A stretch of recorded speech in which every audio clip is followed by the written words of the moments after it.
আসলে কি খাচ্ছি আমরা, কিংবা আমরা কত জনই বা জানি বিশ্বের সবচেয়ে দামি কফি তৈরি হয় বিষ্ঠা বা মল দিয়ে?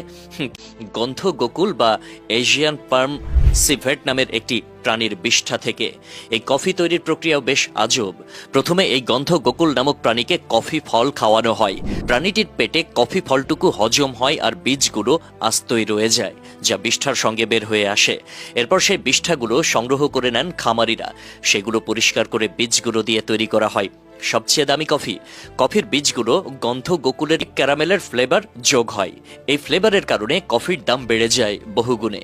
ইন্দোনেশিয়ায় এই কফিটি উৎপন্ন হয় সবচেয়ে বেশি। সেখানে এই কফিটিকে বলা হয় কোপি লুয়াক, কিন্তু আমার মতে এটার নাম হওয়া উঠি হিসেবে পরিচিত। সাধারণ কফি শপে এক কাপ কোপি লুয়াকের দাম $65 থেকে $100 হতে পারে। দুনিয়ায় আরেক ধরনের দামি কফির নাম শোনা যায়। এটিও বিশ্বের সবচেয়ে দামি কফিগুলোর একটি। এই কফি তৈরি হয় ব্ল্যাক আইভরি কফি কোম্পানিগুলোতে, যা গোল্ডেন ট্রায়াঙ্গল নামে পরিচিত, থাইল্যান্ডের উত্তরাঞ্চলে অবস্থিত। বিচিত্র পদ্ধতিতে এই কফি উৎপাদন করা হয়। ব্ল্যাক আইভরি কফি তৈরির জন্য প্রতিদিন খাবারের সঙ্গে অ্যারাবিকা চেরি মিশিয়ে তা খেতে দেওয়া হয় হাতিকে। হাতির পরিপাকতন্ত্রে কফির এই ফল 3 দিন পর্যন্ত থাকে।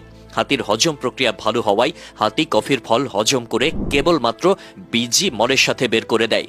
এরপর শ্রমিকরা সেই মল থেকে কফির বীজগুলো সংগ্রহ করে। বীজ সংগ্রহ হয়ে যাওয়ার পর তা পরিষ্কার করে রোদে শুকাতে দেওয়া হয়।